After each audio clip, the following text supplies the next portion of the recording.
Saudara, Iran memperingatkan bahwa langkah Presiden Amerika Serikat Donald Trump ini berpotensi untuk memicu Perang Dunia III setelah Trump menyebut perundingan terbaru dengan Teheran sudah dalam tahap akhir mencapai kesepakatan. Apakah ini strategi Trump untuk menguasai Selat Hormuz? Lalu bagaimana kesepakatan seperti apa sebenarnya dari Iran terkait dengan damai maupun kuasa Selat Hormuz? Kita akan bahas bersama dengan pengamat Timur Tengah Hasibullah Satrawi dan juga dosen Departemen Hubungan Internasional dari Universitas Erlangga M. Ayub Mirdad. Selamat pagi Bapak-Bapak, Assalamualaikum. Waalaikumsalam. Waalaikumsalam, selamat Selamat pagi. pagi Mbak Adisti. Iya, saya ke Pak Hasibullah Satrawi dulu. Pak Hasibullah, ini kalau kita lihat ya, tampaknya dari Teheran ini memberikan pemahaman kalau memang Iran dan juga Amerika Serikat ada ketidaksepahaman di sana. Apakah ini jadi strategi Trump untuk meningkatkan serangan atau seperti apa kalau dari kacamata Anda? Baik, terima kasih Mbak Adisti. Selamat pagi pemirsa Kompas TV dimanapun berada. Sebelum kita masuk kepada analisa-analisa, saya ingin menyampaikan beberapa fakta perkembangan terbaru. Minimal di hari ke-27 dari perang di bab kedua ini atau di hari ke-160 dari perang semenjak 28 Februari. Yang bisa kita sampaikan yang pertama bahwa memang ada perundingan intensif bahkan cukup maju di antara Iran dengan Oman. Dua pihak yang khusus dua pihak Amerika tidak terlibat kalau kata Iran, walaupun Amerika sendiri selalu menyampaikan ini dan itu, tapi secara faktual yang berunding adalah dua pihak ini. Yang kedua, bahkan perkembangannya dianggap sudah sangat maju. Sekarang sudah sampai pada tahap istilahnya membawa berkas atau draft ini pada proses piramida kekuasaan di Iran, terutama mendapatkan persetujuan dari Ayatullah Mujtaba Khamenei. Dan yang ketiga, ini berkaitan dengan substansinya, ini adalah terutama terkait dengan perubahan rute di pelayaran Hormuz. Kalau selama ini ada rute selatan, ada rute utara yang di sisi Iran, maka yang disampaikan yang hampir disepakati hari ini adalah rute di mana ada perubahan dan ini akan dimulai masuk daripada sisi utara dari sisi Iran, lalu kemudian kapal-kapal akan keluar dari sisi selatan di sisi Oman. Ini perubahan rutenya sejauh yang kita ikutin di media-media.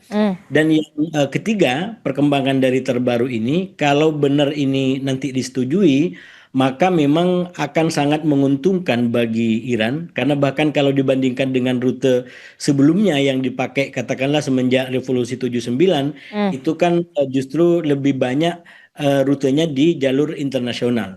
Justru di rute yang baru ini lebih banyak perairan yang digunakan adalah dari sisi Iran, dari sisi utara, dan itu dijadikan sebagai pintu masuk bagi kapal-kapal dan keluarnya nanti adalah di sisi selatan.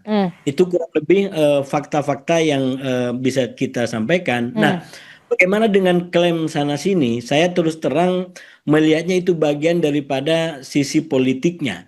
Nah, di sini secara analisis paling tidak, saya bisa sampaikan Amerika mencoba menggunakan yang saya sebut sebagai politik telur mata sapi. Politik telur mata sapi itu yang bertelur adalah ayam, tapi yang dapat nama adalah sapi. Yang berunding itu adalah Iran Iran dengan dan Oman, Oman. yang mencoba untuk mengambil nama, termasuk mencoba untuk menyampaikan progres-progres itu adalah Amerika. Oke. Nah, sayangnya sepertinya memang ini saya harus mengutip realitas yang sangat menyakitkan bagi kita semua, yaitu pertandingan timnas kita dengan Vietnam yang kita dikalahkan 3-0. Sepertinya Iran betul-betul seperti Vietnam dalam pertandingan itu yang mencoba untuk menutup celah sedikit mungkin yang bisa dieksploitasi oleh Amerika untuk dijadikan sebagai klaim kemenangan. Sehingga kalau kemudian ditanya apakah ini kemungkinan ada strategi baru termasuk eskalasi yang perang dunia ketiga atau bahkan kalau kata Amerika ini bisa jadi lebih besar daripada perang dunia, saya melihat ujungnya menurut saya cukup mungkin berbagai macam eskalasi itu. Terutama kalau katakanlah cara berunding Iran yang sekali lagi tidak mau didekati oleh Amerika, dia ingin mengawal seluruh kepentingannya itu tidak berubah.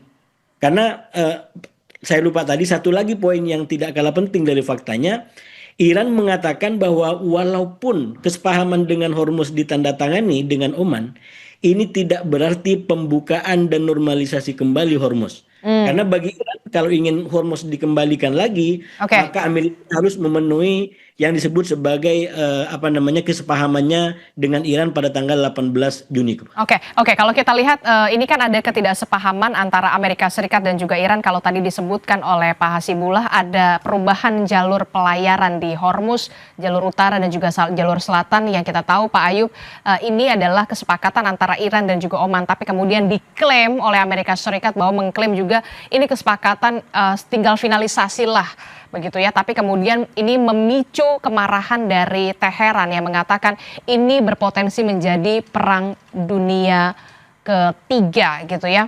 Nah, apa yang hendak diciptakan, potensi semacam apa yang akan diciptakan? Benarkah ada potensi untuk perang dunia ketiga? Baik, saya juga setuju dengan Pak Hasbi tadi yang sampaikan. Tapi kalau saya melihat potensi perang dunia ketiga masih sangat kecil. Karena kalau kita membandingkan perang dunia 1 dan 2 dan anggap aja perang dunia ketiga, tidak ada situasi ini atau indikator untuk terjadinya perang dunia ketiga. Nah, karena tidak ada blok-blok yang besar atau antara negara-negara yang kekuatan besar, tidak ada keterlibatan negara-negara besar seperti Rusia, China, atau negara-negara lain. Jadi, potensi kejadian dari perang dunia ketiga itu sangat kecil. Tetapi ada 3 skenario menurut saya kenapa Iran menggunakan perang dunia ketiga. Menurut saya yang pertama itu Iran ingin membangun efek deterrence. Apa artinya itu? Untuk membuat Amerika Serikat dan termasuk sekutunya itu Israel berpikir bahwa 2 kali sebelum memperluas serangannya. Karena Trump sudah mengancam bahwa ini perundingan terakhir akan terjadinya gini-gini ini. Karena Iran mengingatkan mereka, karena akan ada konsekuensi yang harus mereka juga hadapi jika terjadinya serangan terhadap Iran. Itu yang pertama. Dan konsekuensi ini akan lebih besar daripada sebelumnya.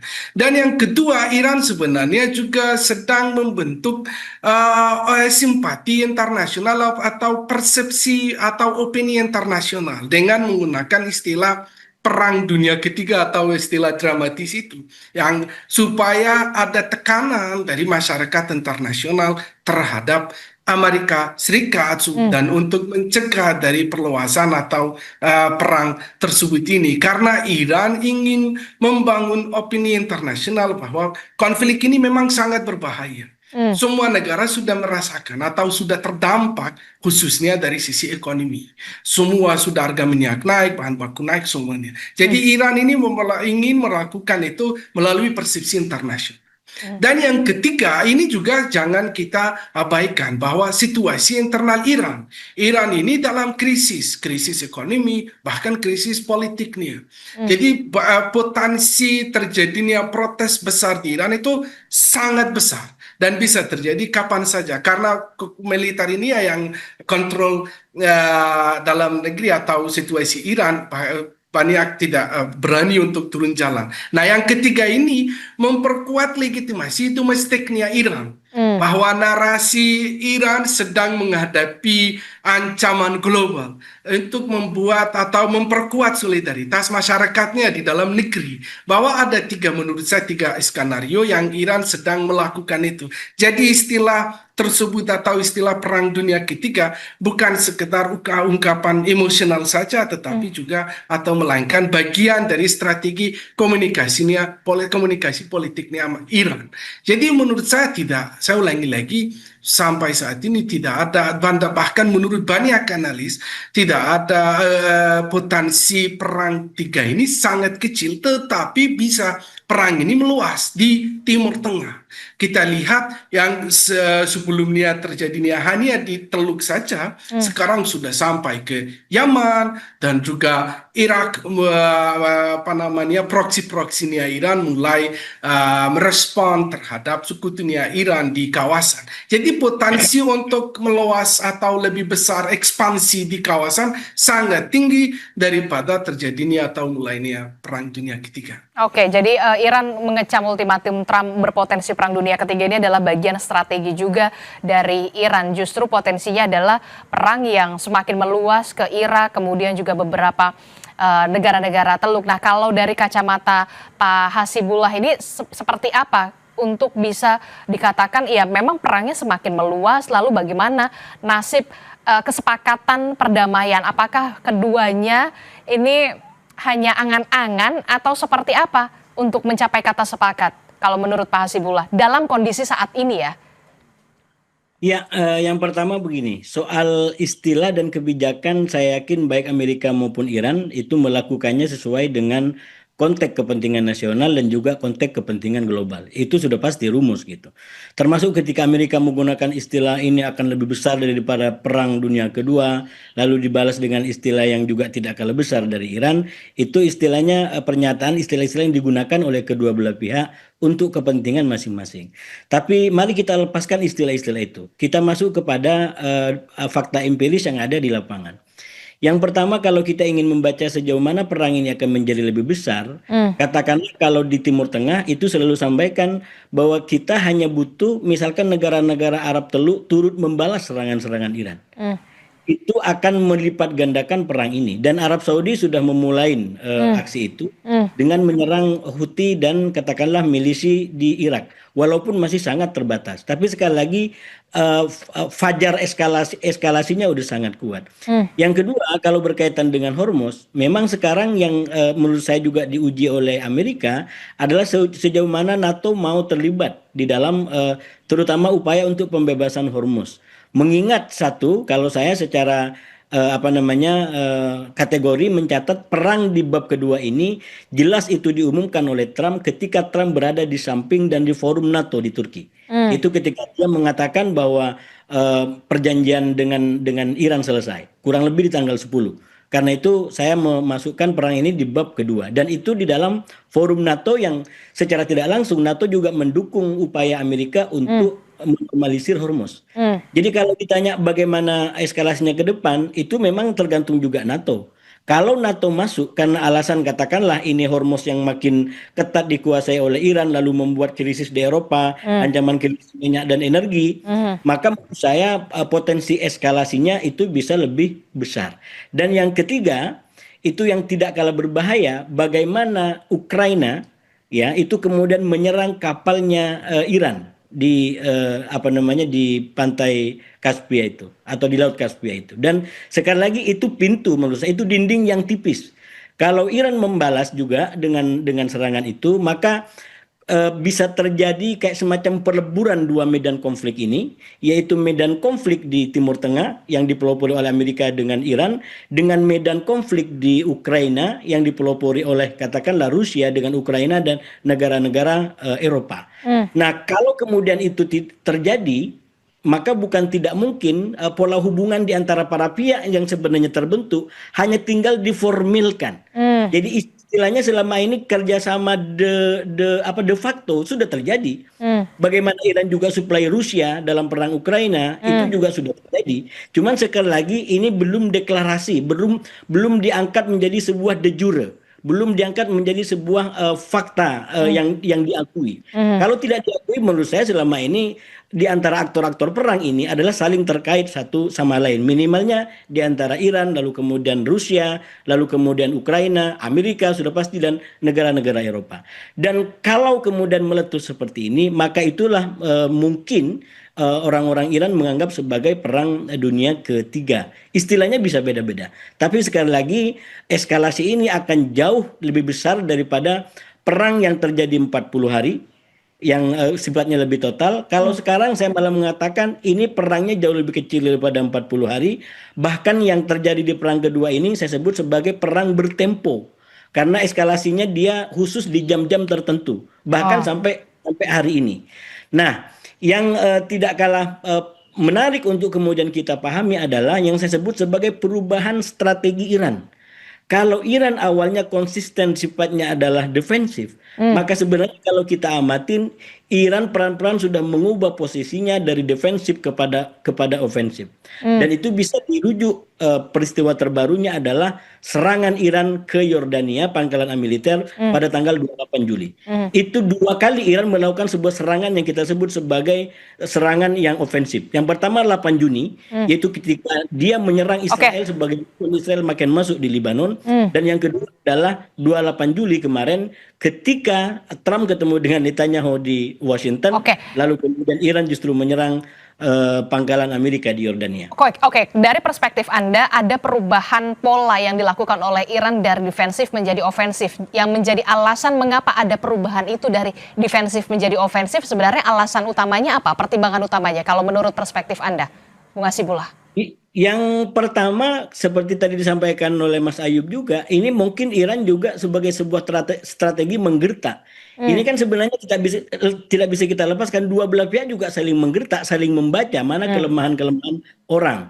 Nah, mungkin kalau Iran mengambil kebijakan itu, satu sebagai gertakan kepada Amerika yang dia juga baca bahwa banyak info Amerika juga mengalami krisis. Oke. Kalau di Iran krisis tadi disampaikan, di Amerika juga ada krisis.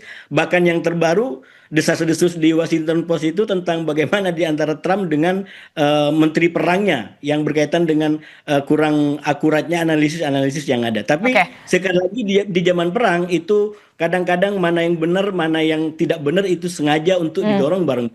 Tapi kalau kita lepas daripada itu, maka paling tidak kalau dari sisi Iran adalah kenyataannya Amerika lewat dua cara sampai sekarang 160 tidak berhasil mencapai apapun yang dimau. Baik lewat cara perang 40 hari tambah 13 hari ataupun perundingan yang itu dilakukan sampai sekarang. Itu adalah fakta lapangan yang kemudian membuat Iran Oke. menggunakan ini sebagai modal untuk mendapatkan kemenangan lebih besar.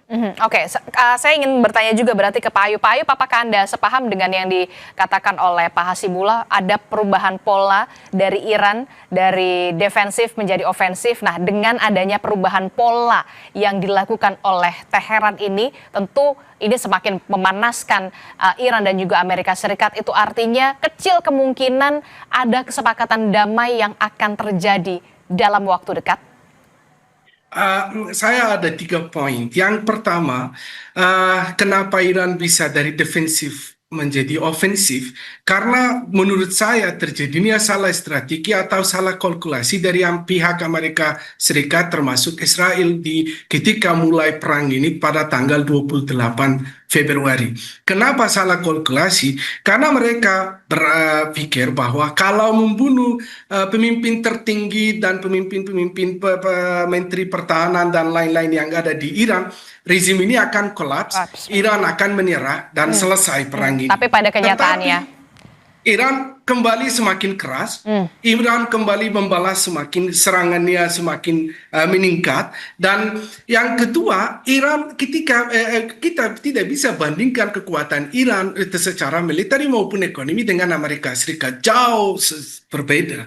Amerika Serikat itu sangat kuat, tetapi ketika kita lihat sejak 28 Februari sampai sekarang, apa sebenarnya pencapaian dari Amerika Serikat? Nol, tidak ada. Bahkan Selat Hormuz masih di bawah kontrol Iran.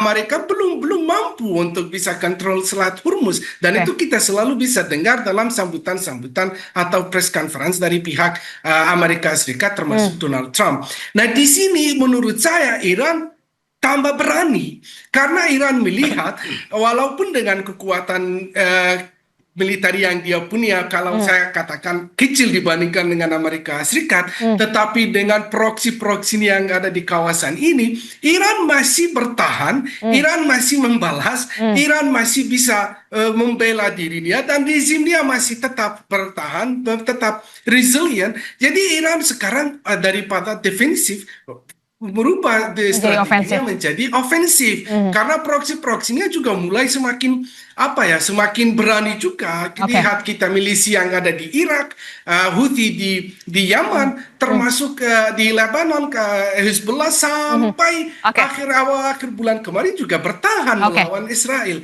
Ya, menurut saya ya itu penyebabnya kenapa Iran berubah strateginya menjadi ofensif. Oke, saya terakhir ke Pak Hasibullah. Pak Hasibullah, melihat kondisi yang dua-duanya masih panas, kecil kemungkinan adanya kesepakatan antara Amerika Serikat dan juga Iran terjadi dalam waktu dekat. Singkat saja sebelum Anda mengakhiri dialog ini. Saya rasa memang kemungkinannya masih pada dua, dengan eskalasi masih jauh lebih besar daripada perdamaian. Karena tadi situasi-situasi di lapangan yang belum bisa dipastikan dan mereka belum mau mengalah. Bahkan Iran juga tidak mau mengalah. Dia tidak mau satu peluang pun digunakan oleh Amerika untuk kemenangannya. Saya rasa itu, Mbak Adisti. Oke, baik. Terima kasih pengamat Timur Tengah Bung Hasibullah Satrawi sudah bergabung bersama kami. Nanti kita akan lanjutkan bersama dengan dosen Departemen Hubungan Internasional dari Universitas Airlangga M. Ayub Mirdad. Terima kasih Bung Hasibullah. Melanjutkan perbincangan kita Pak Ayub. Nah, kalau tadi dikatakan oleh Pak Hasibullah, kecil kemungkinan adanya kesepakatan damai yang akan terjadi ketika sama-sama panas antara Amerika Serikat dan juga Iran. Nah, benarkah ada peran dari Oman yang cukup signifikan dalam upaya, dalam tanda kutip ya, untuk bisa memanage Selat Hormuz ini kalau dari perspektif Anda? Kenapa kecil kemungkinan? Menurut saya kita melihat akar masalahnya. Akar masalah di antara Amerika Serikat dan Iran adalah kurangnya atau trust deficit atau kurangnya kepercayaan antara dua negara tersebut ini. Tapi apakah itu artinya tidak akan berhasil diplomasi? Menurut saya tidak. Selama jalur atau pintu sekecil apapun buka komunikasi antara dua negara ini, akhirnya bisa mereka mencapai kesepakatan, atau kalau tidak akhirnya perang akan berlangsung. Nah, yang kedua, apa yang masih berlangsung antara Iran dengan Oman, yang kapal masuk dari sebagian utara dan keluar dari bagian selatan, ini antara kesepakatan antara dua negara saja. Kita belum dengar respons dari negara-negara kawasan seperti Qatar, seperti Arab Saudi, seperti Uni Emirat Arab, dan negara-negara lain termasuk dari Amerika Serikat sendiri. Apakah mereka setuju dengan negosiasi yang berlangsung di antara dua negara tersebut? Karena saya melihat Oman ini salah satu negara di kawasan Teluk yang cukup dekat dengan Iran.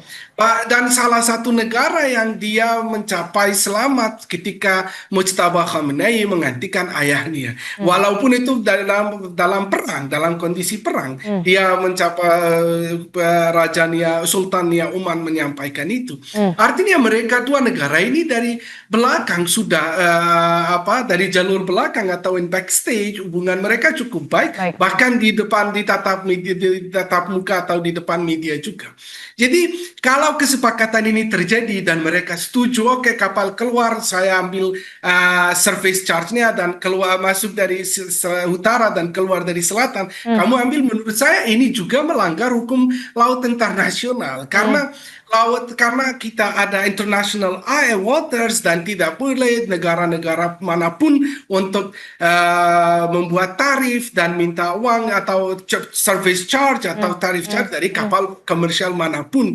Tapi kalau misalnya ini terjadi, menurut saya pasti kita akan melihat respons dari negara-negara tersebut, bahkan khususnya dari Amerika Serikat. Tetapi kalau kesepakatan ini membuat akhirnya Amerika Serikat dan Iran duduk di meja perundingan kembali dan mulai diplomasi lagi, dan akhirnya mereka bersepakat atas poin-poin yang sampai sekarang ini belum berhasil, bisa juga ini salah satu pintu untuk membuka mereka kembali duduk di meja perundingan. Tapi saya rasa kita harus wait and see, kita melihat apa hasil dari negosiasi antara Iran dan Oman, karena sampai saat ini belum ada secara resmi hasil negosiasi di antara dua negara atau kesepakatan di antara dua negara tersebut. Oke, kita akan lihat bagaimana nanti kelanjutannya begitu ya, termasuk juga mediasi yang nantinya akan dilakukan baik itu dari Oman atau negara lainnya. Terima kasih dosen Departemen Hubungan Internasional dari Universitas Airlangga, M. Ayub Mirda telah bergabung bersama kami. Sebelumnya juga sudah hadir pengamat Timur Tengah Hasibullah Satrawi. Terima kasih. Assalamualaikum. Selamat pagi.